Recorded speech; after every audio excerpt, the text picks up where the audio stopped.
今日は学歴が影響する企業と影響しない企業についてお話しいたします。今はよく学歴はもう関係ないだとかいうふうに言われたりすることもあります。しかし確実に学歴が影響する企業というものも今でもあります。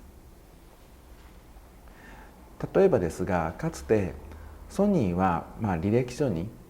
大学名を書かないで求人をかけてみて、求人というか実際就活ですね、就活大学生を就活行ったことがあるんですけれども、その時には実際大学名を書いてもらっても書いてもらわなくても採用結果にあまり違いが出なかったなんていう話を聞いたことがあります。つまりそもそもの人事の選び方にも傾向があるということなんですよね。例えばですけれども、今のソニーで言えば、もともと創業者の一人の伊深さんは、早稲田出身だからか、上の世代には、早稲田の出身者っていうのは結構多かったということがありました。ところが今はですね、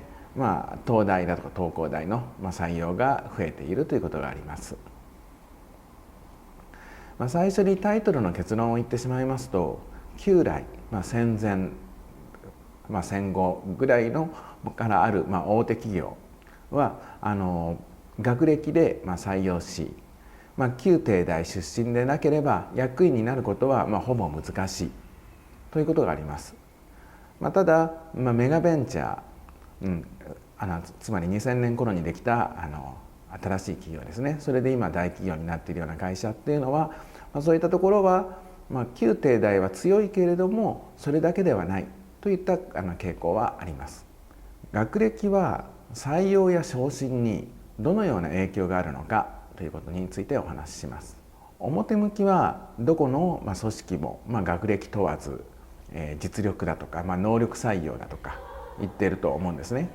ところが本当に実力主義の会社もあれば、それは建前だけで、そもそもは旧帝大を中心に採用している企業もあります。で今言いました旧帝大というのは旧帝国大学、東京大学ですとか京都大学ですとか、名古屋大学、東北大学、北海道大学、大阪大学、九州大学の7大学のことを言います。ものづくり系はですね、新卒採用において重工業っていうのは IHI、石川播磨ですとか川崎重工みたいな重工業ですね、そういったところはやっぱり旧帝大、国公立から採用して、IT ゼネコンとメガベンチャーは旧帝大、難関私立、中堅私立からの採用が多いというのがあります。もう少し詳しくお話しいたしますと、古くからある重工業などは旧帝大が圧倒的に強いんです。戦後にできたもしくは発展した IT ゼネコンなどの企業は早稲田や慶応が強いです。で、重工業といいましても今言いました、IHI ですとか川崎重工というところと、実はまた三菱重工業は旧帝大以外にも早稲田や慶応からも多く取っているなどの特徴があります。で今言いました IT ゼネコンっていうのは NTT 系列の会社ですとか、いわゆる日立系列、 NEC 系列、富士通系列のことです。系列と言いましても実際母体が大きければ大きいほどその総計とかそういったところから取ることが多いんですけれども、子会社になるとその傾向はまた変わります。で NEC は総計、同志社、中央、明治などから数十人ずつ取っており、国公立や他の理系からも多く取っています。富士通は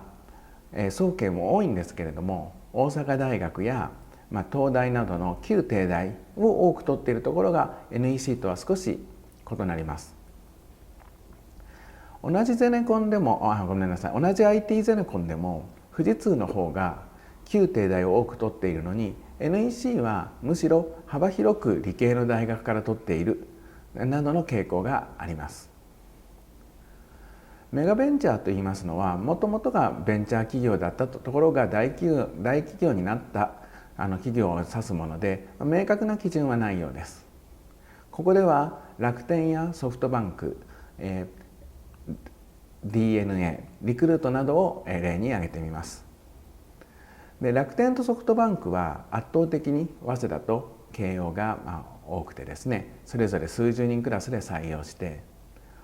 東大、阪大などの旧帝大、G マーチといったところからも多く取っています。このちなみに今言っている数十人というのは年間にということです。毎年ということですね。今は基本的に去年のデータをもとにお話ししています。DNA も似た傾向はあるんですけれども、楽天などに比べるとそもそも極端に採用枠が少ないようです。リクルートは総計で毎年20人から30人ぐらい、その次に創業者の江副さんの出身の東大や京大が続きます。あと他の旧帝大、難関私立から採用しております。で、サービス他の会社に関しましては、新卒採用においてメガバンクと証券会社とコンサル会社、商社などは旧帝大、難関私立から採用して、新聞社や放送局は総計は多少多いんですけれども、基本的には幅広く採用している形です。またもう少し詳しくお話ししますと、ものづくりとやはり似た傾向がありまして、古くからある会社は旧帝大から採用したがるんですね。コンサル系は圧倒的に早稲田と慶応が多いです。旧帝大からも取りますけれども、総計ほどではないというところです。おそらく受験する人自体が少ないことが考えられるんですよね。日本で一番学生が多いのは日大で、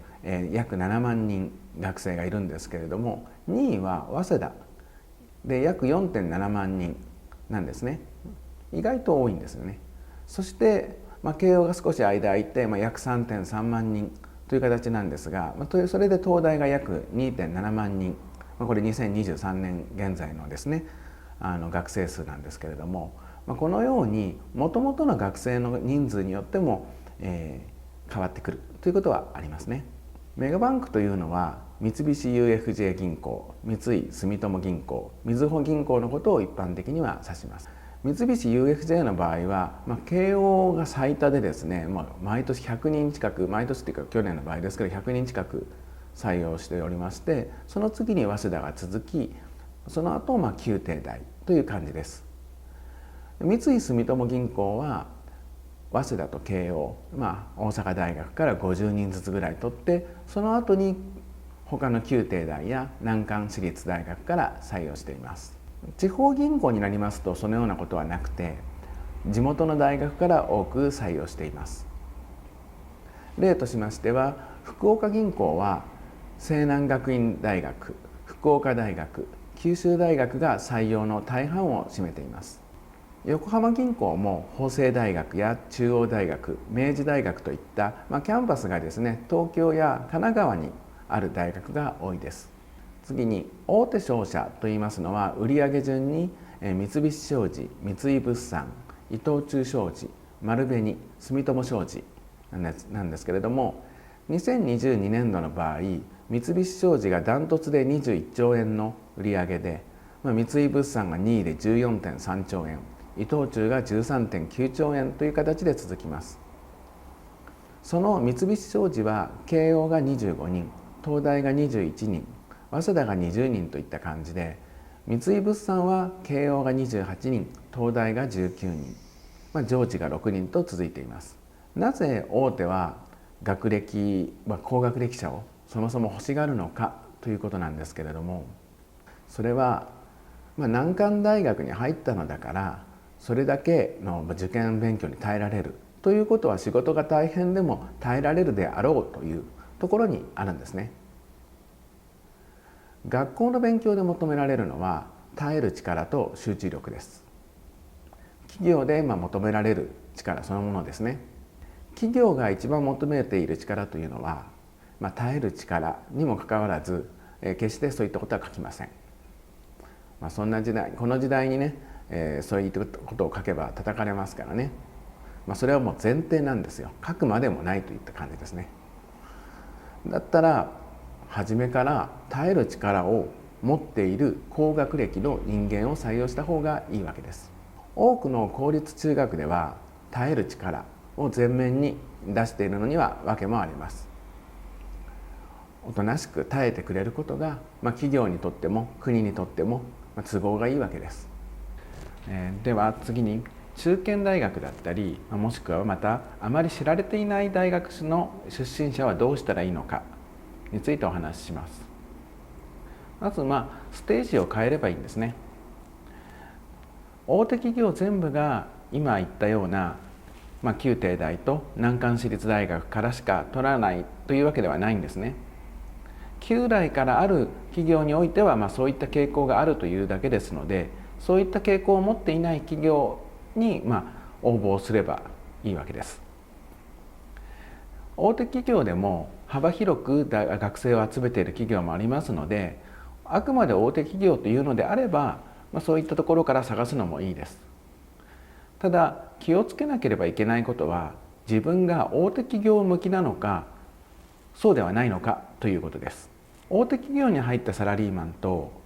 中小企業で役員になった人、どちらの方が給料がいいか、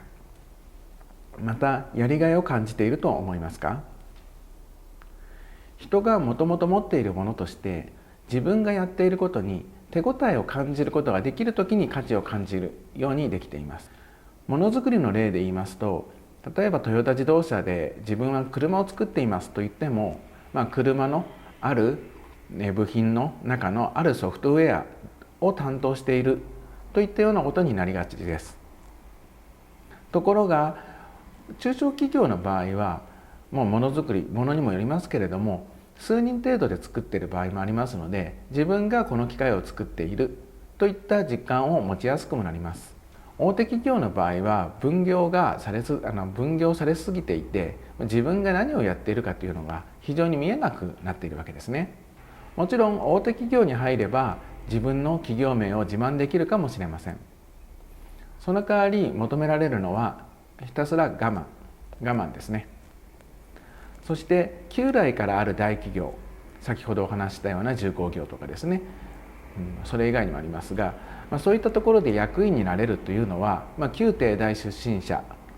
だけですね。ごくまれに早慶でも、進むことがありますけれども、そもそも道が本当に細いわけです。中小企業だからといって給料が安いとは限らないし、逆に安いと思ったら高くするようにしていけばいいんです。中小企業で求められる力というのは、より積極的に情報収集をして新規事業案を出して、そして新規案件を取ったりですとか、どうやってより発展させられるか、そういったことも求められているところがあります。今言ったように発展を求めている企業と同じ中小企業もですね、とにかく戦前からあるとか戦後からあって社歴が長くて、とにかく変化を求めない中小企業もありますので、これは一概には言えないんですけれども、そのあたりは自分で調べる必要もあります。そういった凝り固まってしまっている企業ですと、自分でね何か変化を起こそうというのが難しい会社もあります。大手企業でもひどいところはあるように、中小企業でもひどいところはありますので、そのあたりはきちんとですね、自分が説明会ですとかインターンシップですとか、さまざまな機会で社員や経営者の考え方を見たり、また現場を見たりして、本当に自分の価値観と合うかどうか、それを考える必要があります。今回特にね、最初のところでは言わなかったんですけれども、スーパーゼネコン、いわゆる建設関連のことなんですけど、大林組ですとか鹿島建設、清水建設、大成建設、竹中工務店、こういったところで大林組や清水建設は日大などから多く取っている業界もありますし、鹿島建設や竹中工務店は別で旧帝大とか早稲田とかね、そういったところから難関私立から取ったりするというように、同じ業界であっても採用している大学の傾向があります。ですので、皆さんがどういった会社を選ぶかという時に、どういう人たちがいるのか、どういうところが大学から多く取っているのか、そこからどういった人を求めているのかを考える、こういった視点も大切なことです。今最後に中小企業についてお話ししましたが、中小企業にもいい会社というのがたくさんありますので、ぜひそういったところも探してみてほしいと思います。